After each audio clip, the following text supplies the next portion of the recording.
Day 2 of recording. It's 9 o'clock in the morning. We have an 8-hour day of recording, which I'm very excited for. Then we have a gig in the evening. There'll be another video about that, either before or after this. If it's before this, then it's here, or it's here. I don't know how it works.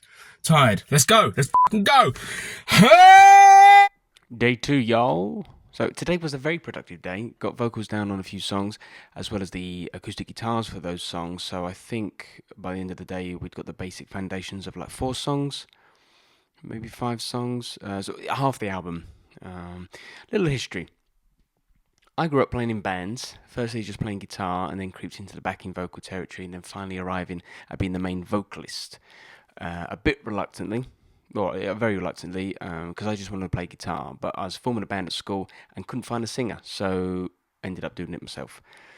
From there, and then played predominantly in bands up until this point in my life, starting off in pubs and bars and whatnot, basically places with not real or sound systems for the most part. And the reason I say that, because I did play places with decent sound systems and sound engineers, I say that is because looking back, I think for the most part of my vocal career, I couldn't hear myself.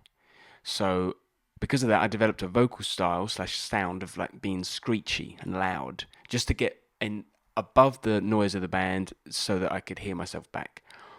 As a result, I think that created a less than nice sound, if I'm brutally honest. And then moving into play places that did have a good sound system, I'd already developed this bad habit of eating the microphone, of being really loud. You know, even when I played solo, when I started playing solo, looking back, I realized I did that. Now I'm at a place in my life that I'm finding myself actually singing and relaxing, and not shout sing, which has revealed a softer side to my voice that I'm very shocked by and quite pleasantly surprised about. And people close to me have said that they enjoy it, like the sound of it too. So it must be the case. I'm not Frank Sinatra, it just sounds nice.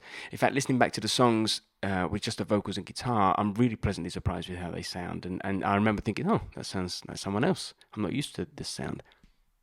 Quick context for what you're about to see. I showed Xavier a clip from an Australian comedy show called Hug the Sun, which featured a character called the Shadow Man. Now, I'll include it in the link below so you can check it out.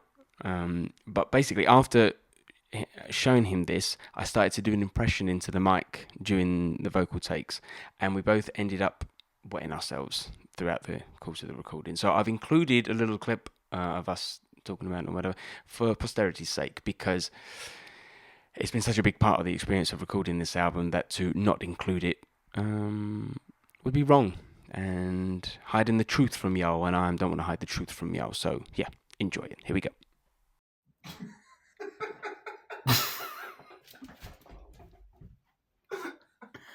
I keep seeing the Shadow Man. I was expecting you to come in with like the pinback suit. I'm the Shadow Man. The light. That's so absurd.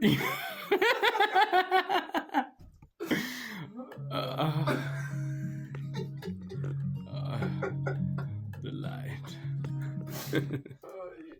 Now, we live in a time where the quality of home recordings can be absolutely incredible. Arguably, I mean, the equipment that you need, the microphones, software and stuff, has never been cheaper and accessible. So it's more than possible to record yourself at home and reach an incredibly high level. This is something I'd like to experiment with at some point, but there is so much that goes into a good recording that I could not do that, myself. On one hand, it's just as simple as pointing the microphone in the direction and hitting record. On the other hand, it is not as simple as pointing the microphone in the direction and hitting record. I don't have the patience at this point to bugger about in trying to make myself sound good at home at the level that I would like the songs to be at. Even just in making the little demos myself, I would get frustrated. Being the performer and engineer is not something I can do right now. So that's one of the reasons why I wanted to go into studio to record for someone else to worry about that stuff, the mic placements and the EQs and all that, whilst I can concentrate on just playing and expressing myself and trying to let it out as relaxed and honest as I can. That's one reason. The other one is a very big one. Music is about connection and communication. All right? Fact. Take it. This current journey I'm on is a solo journey. Now, that means that there's a lot of isolation, writing by myself, performing, traveling, which I don't mind. But that doesn't mean that I want everything to be a completely lonesome thing, because that's not the point of music in my view. I want to collaborate and interact with someone. I want my music to be the best my music and my songs to be the best that they can be. So, but despite writing them and getting as far as I think I can get them, sometimes you can be too close to something to see the shape of it. So to have someone there that's outside of the emotional process of writing the song and being the one that creates it, someone that has an objective view of it, to say, yeah, but the chorus is a bit too long, or it takes too long for me to get interested, or I lose interest, it is a hugely beneficial and important thing for the sake of the song, which is what it's all about. To have someone else to bounce off of is something that I really wanted to have whilst recording these songs, because I want them to be as best as they can be. Because if you do them by yourself, well, certainly from my experience, you can get stuck in your own head recording alone. I'll just do another take, I just do another one, and before you know it, you've done 30 takes, and you're not happy with any of them. So to have someone outside of your head to be like, no man, that third take was great, we don't need any more, it's an incredible value, incredibly valuable for the sake of your sanity, if nothing else.